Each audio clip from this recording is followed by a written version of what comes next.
Games on Krack. And look, listen. I got with me Andre Batts.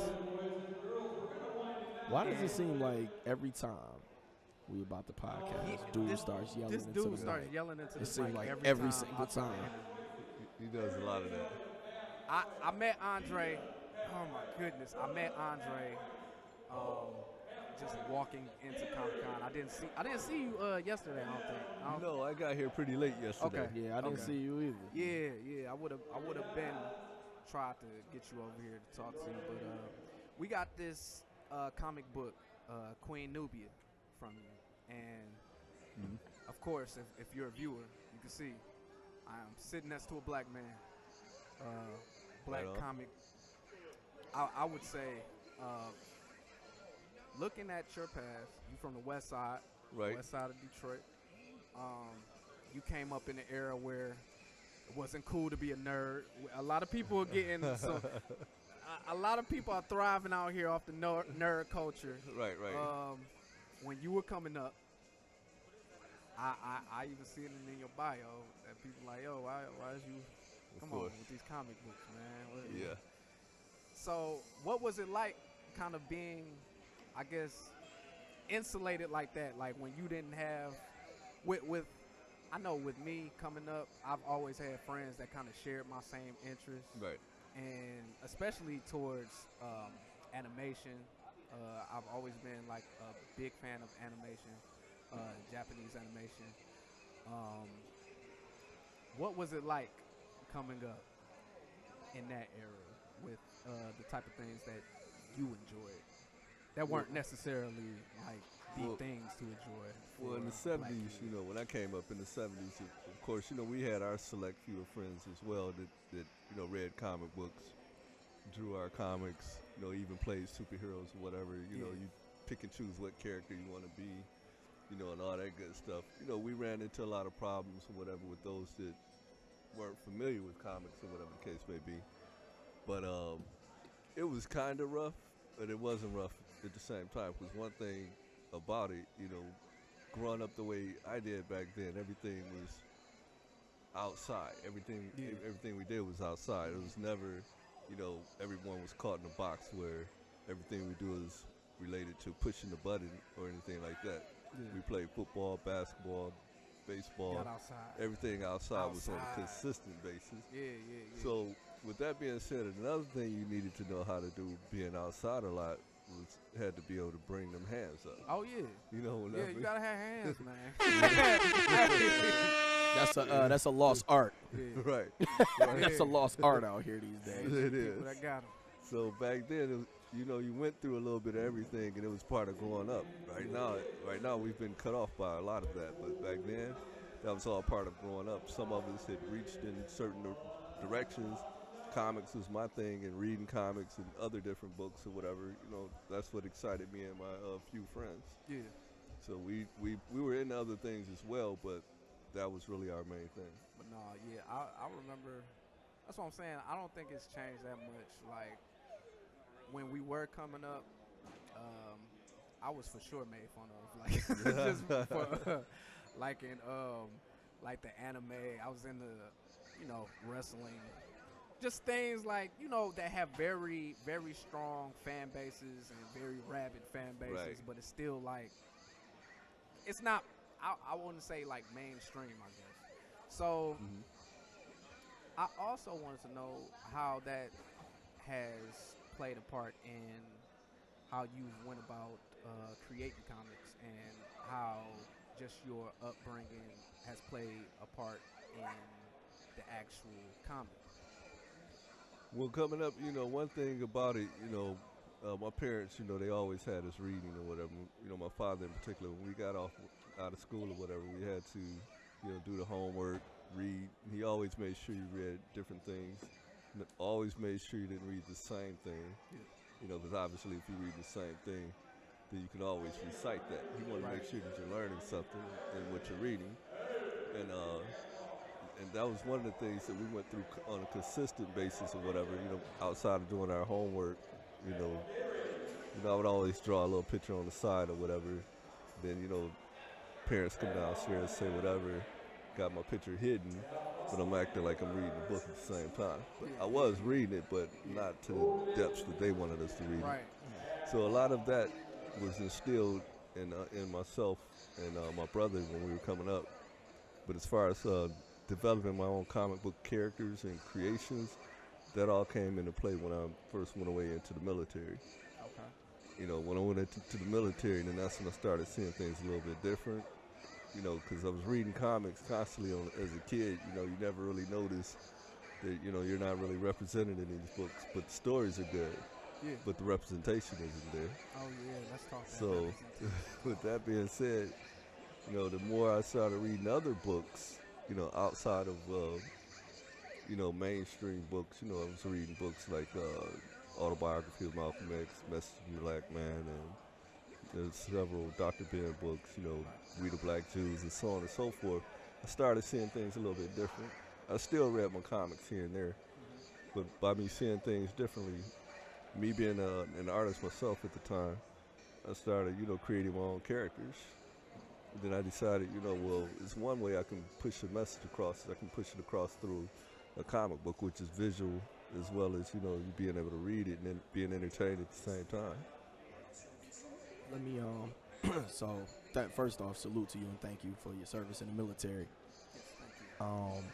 Did you get any? I got two questions. Did you get any pushback in the military for, you know, being so involved with the nerd culture as you did coming up? You know, as we did too. We caught flack with that as well. Mm-hmm. Like coming up, the nerd stuff just started getting cool. Right. So did you catch any flack in the military? And you mentioned representation. We know how important representation is, but just for the listeners, why is representation of us so important in this culture? Okay, well, I did catch a little flack, but it was basically the same as when I was coming up, you know, in the neighborhood. You know, once again, everyone, they're not used to the nerd culture. And like you said, once again, it wasn't popular back then. Back then, everybody, you know, they either wanted to pick with you, start fights and things of that nature. But fortunately, like I said, I was able to, you know, raise my hand, so it was never really an issue. So with that being said, I didn't have to run into that in the military because, of course, if you get into all that in the military, you know, it's a different type of discipline going on. Being in the military, one thing I did learn from a particular officer, you know, he stated that that the society was nothing but, the Navy was nothing but a small fraction of what our actual society is. And me being in the Navy, you know, the Navy was like maybe 1% black. You know, and he gave me and this is a white officer that told me this. So with him saying that, it made me look at things a little bit differently. So now I'm seeing color. You know, initially I didn't see color. You know, I would hear about it, but I never really paid any attention. So at that point, you know, I started thinking about things a little bit different. And once I started getting into my comics, you know, I got back into reading them a little bit more extensive, more so than I did when I was in between years. Because when I was a kid coming up, I used to read them all the time. But at one point, you know, I fell off for a minute. But then once I got back into it, I started realizing, you know, that we're just not being represented as a people. And when I mean by people, that's, you know, people of all, you know, colors, persuasions. We're not being represented. All you would see was these white, square-chinned individuals. You know, we're thinking that this is our actual hero. This is who we should be looking up to. Right.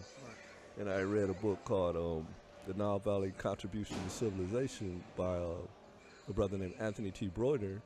And when I read this book, it was an image in there where it had this little black kid with a cape on. He was looking inside of a mirror, but when he looked in the mirror, he's seeing this white Superman type character. This is what he's seeing in the mirror. Okay. So with that being, once I seen that, I was like, you know what, things got to change, and I'm going to be one of the ones that's going to start with changing this. And thank you for that. I got a question. Sure. Just with distribution, I know when there are black creators, distribution is usually a tough thing. Like, yes, it is.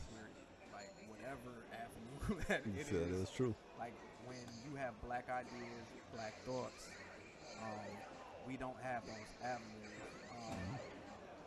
Has there been anything that you have actively tried to do on your part to try to, I guess, somehow mobilize all these black artists out here? Not just you personally, but we need to stick together in these. Right. in these All these types of entertaining things. avenues. Yeah, because there is a level of authenticity I feel like it loses once it gets to corporation. Right. What have you tried to do, or what are your thoughts on just bringing togetherness for black artists or just black people, black creators? Right. What I've done in the past 10 years, I created an event called the Motor City Black Age of Comics, right?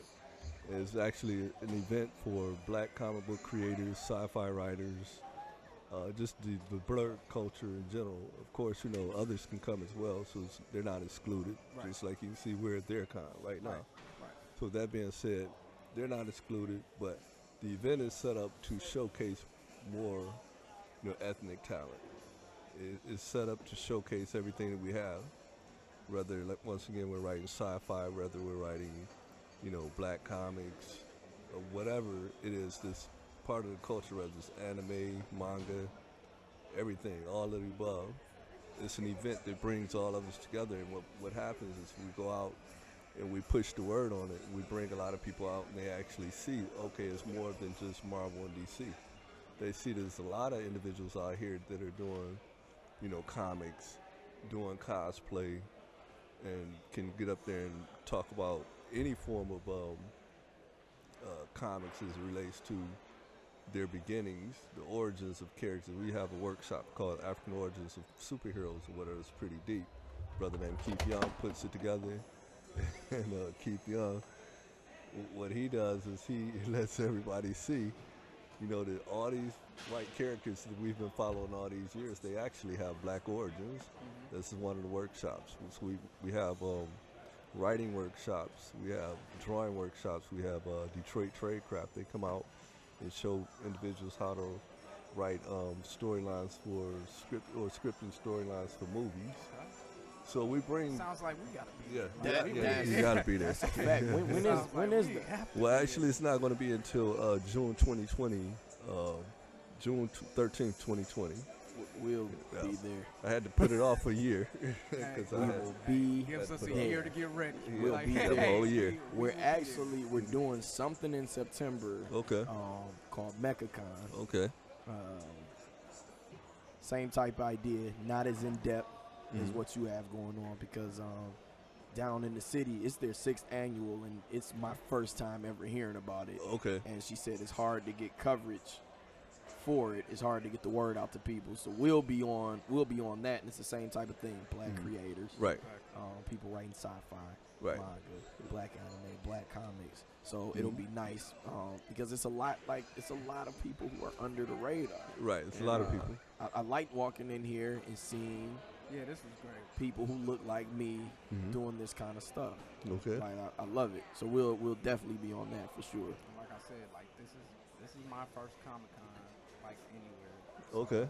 So you got a lot more to go, Yeah, man. that's what We I'm got a saying. ton Like, to go this to. it's been like such a good way to kick things off, and just having people like you come over here and put me on to a lot of information like I just didn't have coming into here. So Well, I'm glad I was able to help there. yeah, like I really do appreciate it. Is there anywhere people can reach you, purchase your work? Well, my work they can purchase at urbanstylecomics.com, or they can go to the urbanstylecomics.store, or soon there'll be at Greenberry Comics, Asylum Comics. Let's see. Yeah, that's about it. urbanstylecomics.com for sure. I got one more question though before we get out of here. I've been talking to people about live adaptations. You ever thought about that for one of your comics? Oh yeah, my main character, which is Dreadlocks. That's my flagship character. I would like to do him live action. You know, I did an animated feature maybe 3 years ago that was pretty good. You know, a lot of people, you know, they really appreciate it. You know, I was just excited to have it done. It was like 45 minutes, but yeah. I gotta peek. I gotta check it out, man. I gotta check it out. So it's coming soon, you know, another animated feature. And then also, you know, I'm working on gaming as well for one of my characters. Okay. Yeah. Games on Krack. Talking about, we definitely in the video games, and I would love, I We love need representation that. Like, yeah, we need that. in video games. I love it. I love it. There's little representation there. Very Oh little. yeah. There's very little. It's So the when we same. get it, we're excited when we get that Okay. representation. So I have a demo coming in about 2 months. Okay. Yeah. Can we get it? I will live Get the stream exclusive? it. Yeah. Oh, Can we? yeah. You know what Can I'm we? saying? Like, Yeah. I'll Can I'll we let get y'all it get exclusive? exclusive. We. Right. Hey, we ready. I will. Yeah, no live doubt. My stream it. word. You can get it exclusive. Okay. Well, thank you so much, sir. We'll set Andre. that up. All right, We'll Andre set that Bass. up. We appreciate Hey. it. Thanks again. Please get a picture with us real quick. Yeah, we gonna bring We'll over exchange to the info. okay. I need to come and buy. Need to come I and got- buy me I a got the- Oh, comic yeah, book yeah. as well. If got they the didn't Queen break it Nubia. down yet. For sure. I told my daughter I had to buy this. Yeah, She's you not gonna appreciate it right now. But Right. She will appreciate it She later. appreciate it later But for yeah, sure. she will. She definitely Appreciate it will. later. Like I said, it was great meeting you. I appreciate you giving us the time. Games on.